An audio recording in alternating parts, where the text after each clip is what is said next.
Oke, halo rekan-rekan sekalian. Kita di kesempatan kali ini akan membahas materi terkait dengan uji reliabilitas ya. Oke, saya akan screen sharing rekan-rekan. Jadi reliabilitas ini merupakan salah satu bagian ya di dalam uji statistik ya, di mana kalau kita menerapkan uji reliabilitas itu kita terapkan pada penelitian-penelitian kuantitatif yang menggunakan kuesioner. Kita kan coba lihat dulu apa itu pengertian dari analisa reliabilitas atau reliability analysis. Jadi reliability analysis itu merupakan analisis yang banyak digunakan untuk mengetahui keajekan atau konsistensi. Jadi kalau kita bicara penelitian, terutama penelitian kuantitatif, salah satu alat ukur yang kita pakai untuk penelitian kuantitatif itu adalah kuesioner atau angket. Nah, kuesioner atau angka itu kan menggunakan pertanyaan-pertanyaan yang di dalamnya ada skala-skala pengukuran. Nah, kuesioner itu adalah suatu alat ukur. Pertanyaan di dalamnya adalah suatu alat ukur. Sehingga kita perlu untuk mengetahui ya, bagaimanakah konsistensi atau keajekan dari alat ukur tersebut. Jadi untuk tujuan dari reliability analysis itu adalah mengetahui apakah alat ukur tersebut akan mendapatkan pengukuran yang tetap konsisten kalau pengukurannya diulang-ulang. Jadi ketika kuesionernya itu dibagikan berulang-ulang atau ditanyakan berulang-ulang kepada responden, maka apakah mendapatkan hasil yang konsisten atau tidak. Nah, itu yang kemudian diukur dalam reliability analysis. Nah, analisa reliabilitas juga berfungsi untuk mengukur validitas item tiap butir pertanyaan. Di dalam kuesioner itu kan ada butir-butir pertanyaan ya. Nah, kita bisa mengukur seberapa valid pertanyaan di tiap itemnya itu menggunakan uji reliabilitas. Nanti kita menggunakan teknik namanya corrected item total correlation. Jadi kita akan mengkorelasikan antara skor item dengan total item. Kemudian kita akan melakukan korelasi antara kedua item itu, dan kemudian kita akan mendapatkan nilai koefisien korelasi. Nah, di dalam pengujian reliabilitas kita akan punya beberapa model analisis nanti. Kita punya namanya Cronbach's Alpha, kita punya nanti split half Goodman, paralel, dan strict paralel. Tapi di kesempatan kali ini memang kita akan paling banyak akan menggunakan Cronbach's Alpha.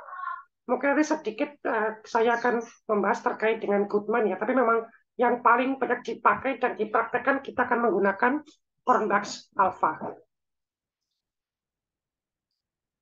Nah, kalau kita bicara reliable ya, itu adalah kata dasar dari reliabilitas, reliable, atau ke bahasa lainnya adalah handal. Jadi suatu kuesioner itu harus handal atau harus reliable. Jadi suatu kuesioner bisa dikatakan reliable jika jawaban-jawaban seseorang itu konsisten atau mengalami keajekan, konsisten. Misalkan ada contoh pertanyaan seperti ini. Apakah gaji atau upah yang diterima memuaskan? Jawab memuaskan. Apakah yang krusial untuk diatasi? Jawabnya kenaikan upah. Nah, dua pertanyaan ini itu menunjukkan ketidakkonsistenan pertanyaan di dalam mengungkap sikap atau pendapat responden. Maksudnya, yang pertama bertanya tentang gajinya itu apakah memuaskan tidak. Terus kemudian yang kedua, ini kan dia di pertanyaan pertama kan sudah bilang memuaskan ya gajinya. Tapi kemudian di pertanyaan kedua ketika ditanya apa yang krusial untuk diatasi, tapi kan apa yang krusial untuk diatasi ya terkait dengan gaji ya. Dia jawab kenaikan upah. Berarti kalau dia jawab kenaikan upah, berarti kan dia seperti tidak puas dengan gaji atau upah yang diterima. Harusnya kalau misal di sini dia mengatakan harus ada kenaikan gaji atau kenaikan upah, maka di sini dia harusnya bilangnya tidak memuaskan gitu. Sehingga ada alasan logis kenapa upahnya harus naik. Nah, kan seperti itu ya, ada silogisme antara satu pertanyaan dengan pertanyaan yang lain. Jadi harus ada konsistensi pertanyaan antara satu item pertanyaan dengan item-item pertanyaan yang lain. Nah, reliabilitas kita bisa ukur dengan cara mengulang pertanyaan yang mirip pada nomor-nomor berikutnya, atau dengan jalan melihat konsistensinya. Jadi memang kita bisa mengukur reliabilitas dengan cara kita buat pertanyaan itu, kita coba buat berulang-ulang, mengulang pertanyaan yang mirip, ya, tapi kita modifikasi sedikit. Intinya masih ada silogisme, masih ada kelanjutan. Misalkan seperti ini ya, ini kan kita tanya tentang apakah gaji memuaskan. Kemudian misalkan kita bisa tambahkan pertanyaan, memuaskannya di bagian mana misalkan. Itu, atau misalkan pertanyaan seperti ini, apakah yang krusial untuk diatasi itu sebenarnya juga merupakan kelanjutan dari pertanyaan ini, sehingga dari pertanyaan yang kedua ini bisa diketahui konsistensi apakah betul-betul puas atau tidak gitu. Atau misalkan dengan cara melihat konsistensi pertanyaannya. Konsistensi pertanyaan itu bisa didapatkan dengan cara mengukur korelasi dengan pertanyaan yang lain. Nah, uh, kalau kita bicara terkait dengan hasilnya, hasil kuesioner atau hasil tes, maka banyak sekali yang mempengaruhi tentang hasil-hasil tes. Nah, hal-hal yang mempengaruhi hasil tes itu pada dasarnya ada 3 hal. Pertama, hal yang berhubungan dengan tes itu sendiri, yaitu panjang tes dan kualitas butir-butir soalnya. Kalau semisal kita punya tes ya, tesnya itu terdiri dari banyak butir, maka tentu saja hal tersebut akan lebih valid dibandingkan dengan tes yang hanya terdiri dari beberapa soal.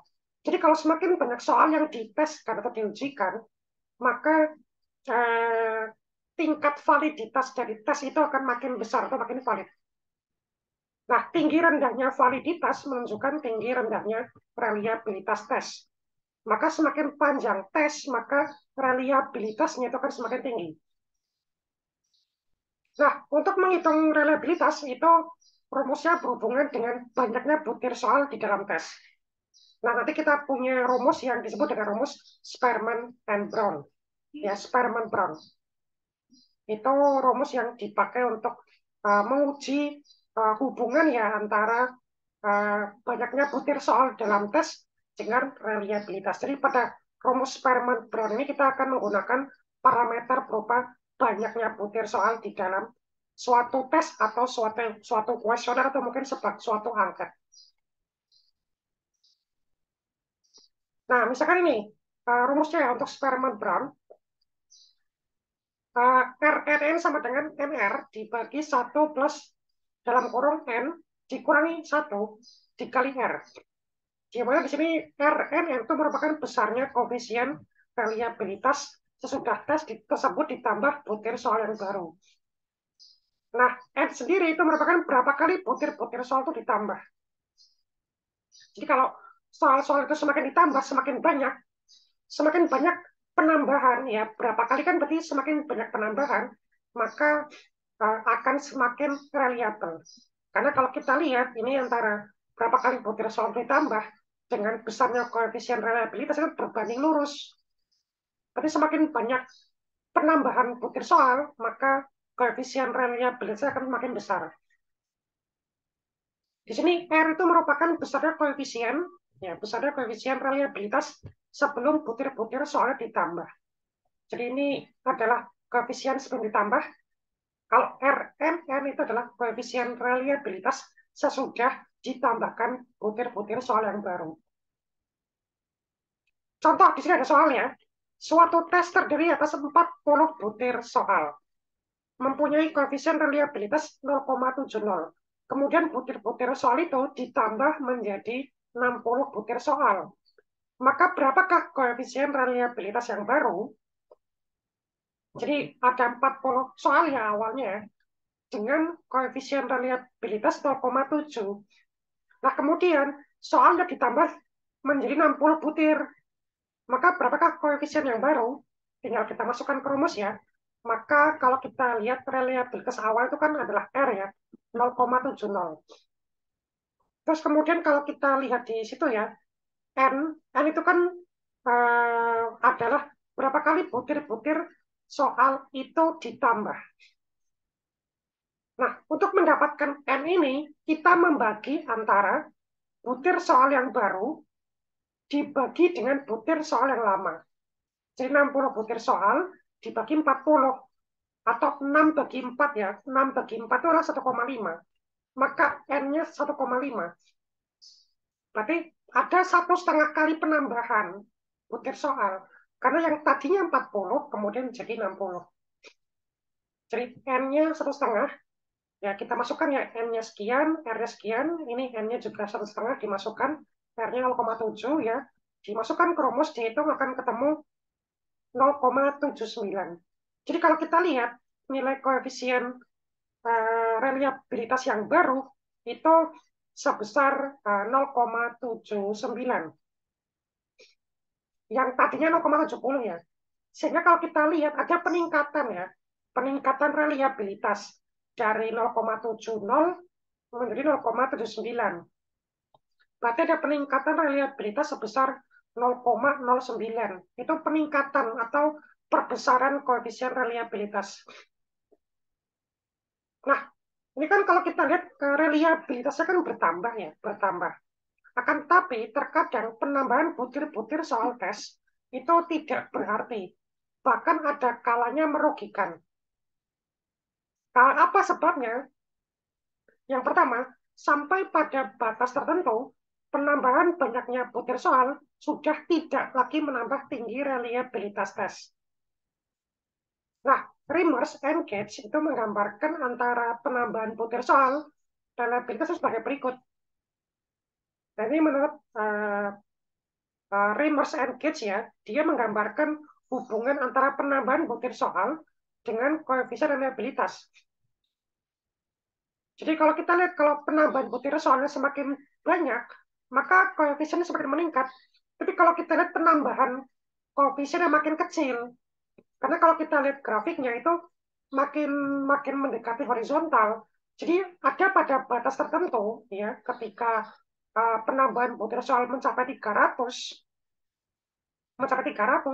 itu koefisiennya tetap stagnan, akan stagnan di situ, stagnan di mungkin 0,97, 0,98, tidak akan mencapai 1 gitu. Jadi ada saatnya di mana penambahan butir soal itu tidak akan menambah koefisien reliabilitas lagi. Nah, itu yang pertama. Yang kedua, penambahan tingginya reliabilitas tes tidak sebanding nilainya dengan waktu, biaya, dan tenaga yang dikeluarkan untuk itu. Misalnya ya, guru sekolah nih, udah bikin soal buat ulangan ya, 100 soal bentuk objektif dan 10 soal bentuk esai. Ini sudah cukup ya, cukup kira-kira untuk mengukur, mungkin ini misalkan soal matematika ya. Nah, misalkan ini soal matematika nih, misalkan. Tapi dengan 1 soal dan 10 soal esai itu, guru ini sudah cukup untuk mengukur kemampuan matematika para siswa-siswanya.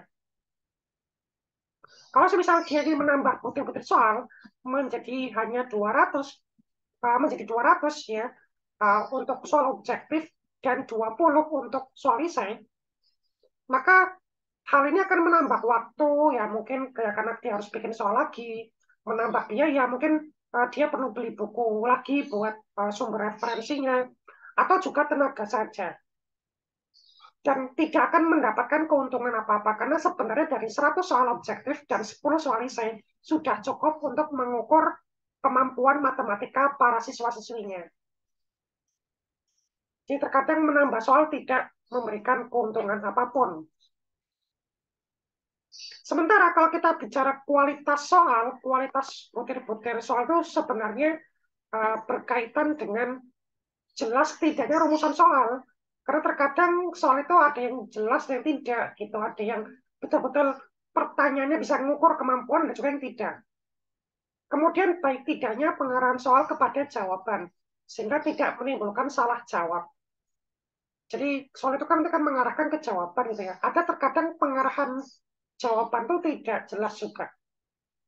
petunjuknya jelas sehingga mudah dan cepat dikerjakan. Ya, jadi tiap soal biasanya ada petunjuknya. Nah, terkadang petunjuknya itu tidak jelas sehingga soalnya menjadi juga tidak jelas untuk dikerjakan.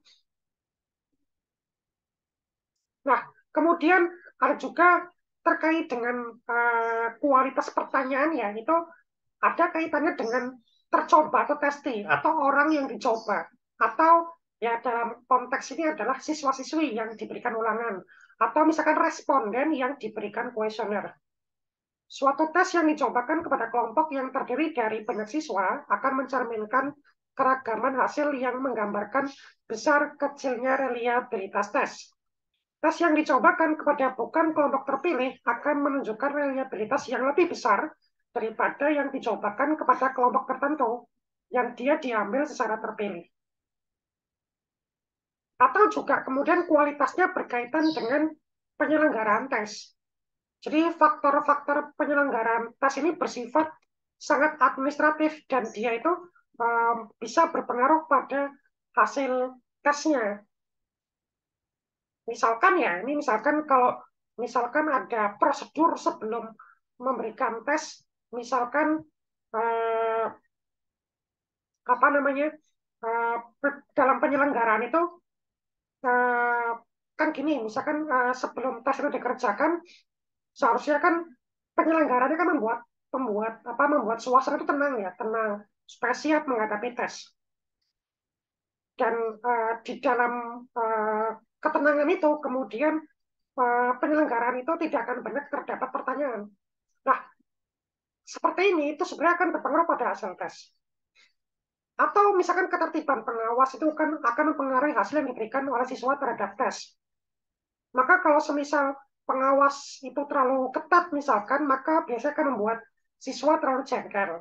Sama seperti kalau misalkan kita penelitian, itu kalau kita memberikan kuesioner, kemudian kuesioner itu pengawasnya itu ngawasi betul ya kita ketika ngisi kuesioner, maka kita akan merasa risih atau merasa terganggu.